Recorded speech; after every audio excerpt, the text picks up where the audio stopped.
putting an end to identity politics. This is the Kevin Jackson Radio Show. Welcome back, everybody. Kevin Jackson here. I'm amazed that the left works so hard to disrespect the Trump family, and they think they're making an impact on the first couple. They really do. They think let me put you in the mindset of a billionaire with a trophy wife, or a trophy wife who's married to a billionaire. Take your pick. They don't care. There's nothing you can tell them that's going to flap them. They are unflappable. Oh, she didn't make the best dress list. Who cares?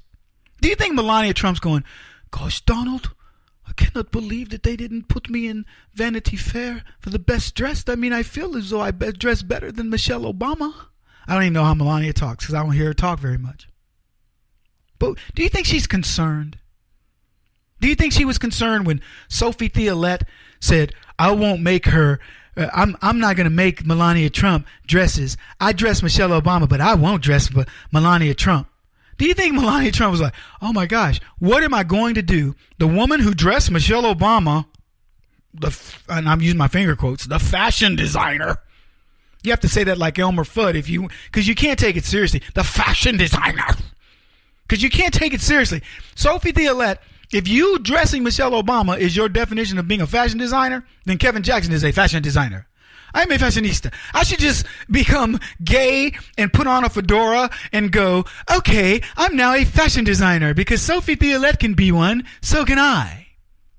I looked at a whole slew of dresses that this lady designed for Michelle Obama, and I promise you, not a single bit of innovation that I didn't see anything that I went, whoa. I saw one where I went like, okay, that's all right. But the majority of them, I was saying, you got to be kidding. You've got to be kidding. I could have given you 15 ways. I said, you've got to be kidding. You've got to be kidding. You've got to be kidding. You got to be kidding. You get what I'm saying? And I'm not kidding. They hate her. They hate Melania Trump, who they would meet in almost any other circumstances except with their husbands or, whatever. Because they you know how women are. They would just hate on Melania for no other reason. They just hate her. She's pretty, probably very soft-spoken, very elegant. She's elegant. Somebody described her. One of my friends said, Kevin, she's rather Jackie O. I would agree. She's got an elegant. I think she's more elegant than Jackie O, personally. And you know what I really liked? During Hurricane Harvey, when she dressed down, put on the cap that said FLOTUS, white shirt, black pants, pow, she rocked it. Even dressing down, you were like, whoa, check out Melania. You go, girl. Yeah, with your bad self. Huh. Got old James Brown on me, boy. I was like, get some. Hey. Because it was just so cool to see her not worry about being elegant. And she rocked it. I remember when Michelle Obama went, like au naturel, and she came off of a plane somewhere in like Italy. She was on vacation with the daughters and Secret Service, and it was like, yikes. And they said the tennis shoes she wore were like $650. They were tennis shoes. They were like a canvas tennis shoe with a pattern. $650. And I was thinking, if Barbara Bush wore $650 tennis shoes, people would be livid. They would, look at her showing off all lavish, but Michelle Obama does it. Ooh, they whoever designed those shoes, I don't remember who it is, but they were like blowing up because people were like, oh, Michelle Obama wore, some Cavinos or whatever they were. They weren't Cavinos, but whatever they were. Maybe I should have a line of shoes called Cavinos. Get somebody on the left to wear them. Maybe I get Kim Kardashian to wear my Cavinos. But I digress. What I really wanted to talk about was celebrity chefs. I told you, people hate the Trumps. They don't even know why. They're told you must hate the Trumps. This is the left. They say, you got to hate the Trumps. Don't come to my cocktail party telling me things like, I've been really paying attention to Donald Trump, and the old chap's not doing that bad. You'll never come back to my party. Get out. And people are looking over and they see it. So they go and do, so Bill, what do you think about the Trumps? I can't stand them. But I do love these hors d'oeuvres. Hey, can you have Charles send over another drink? Shoot. These bourgeois cocktail sippers. That's what I call them. Bourgeois cocktail sippers. They want to be so relevant. They want for you to make the jet set, you've got to think like them. Because if you don't think like them, you don't get invited to the parties. You don't get invited. Is that your bag? Be honest, conservatives. Look, I'm up for a party. There are times where I go, why am I not getting invited to speak over here or there? I'm not on the list. I'll be blunt. I have to. My team, we scratch and claw to get me into stuff. And people probably, Kevin, with your personality and your good looks and charm, I did that intentionally because I knew y'all would look up. I knew you guys would look up and be like, whatever. Look, if you're going to look up, but don't roll your eyes when you look up because then you get me mad. And then I'm not talking to the audience anymore. I'm talking to my producers. Anyways, I was saying of other people saying of me, Kevin, with your personality, your good looks, and your charm, surely you get invited to everything. And it's just not true. I don't get invited. I find out about stuff after the fact. They have Jonah Goldberg there, and I'm like, okay, congratulations. Or Bill Kristol. Have you met? Look, you probably haven't met Bill Kristol. Don't invite Bill Kristol to. He's monotone. Because Donald Trump, he's of course he's a moron, and I listen to these guys. I'm like, really? Why would you pay the kind of coin it takes to get Bill Kristol to come out to hear this dude, with try to be William F. Buckley without the skills, waste of space. But people invite these guys. They're like in the in crowd.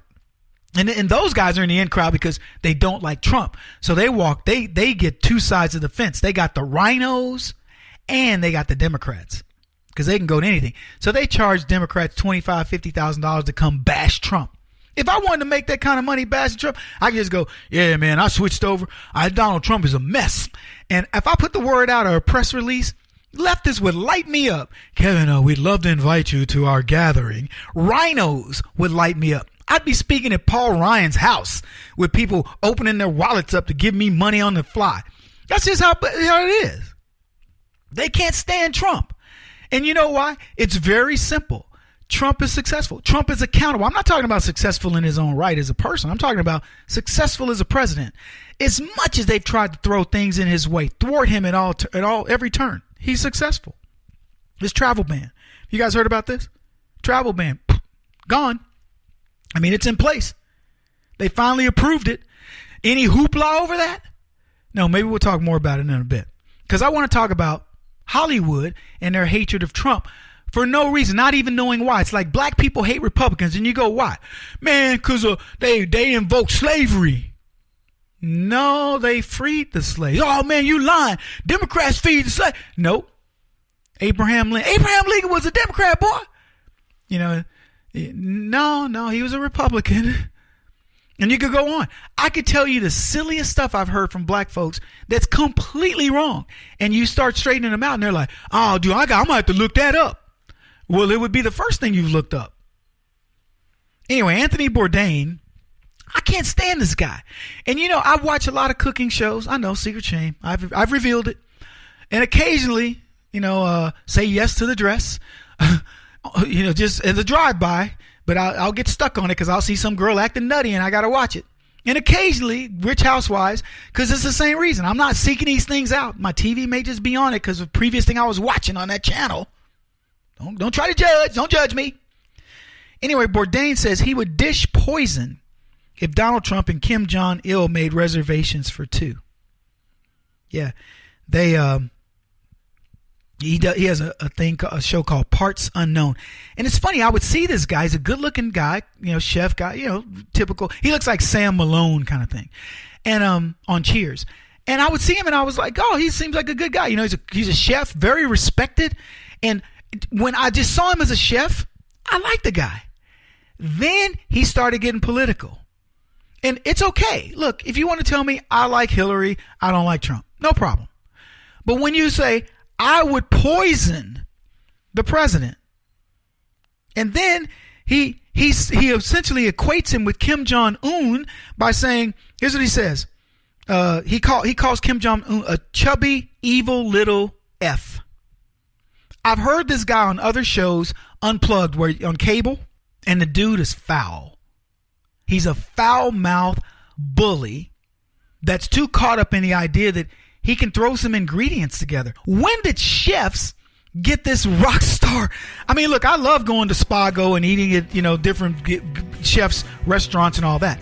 But seriously, when did they become so egotistical to believe that they could talk about politics?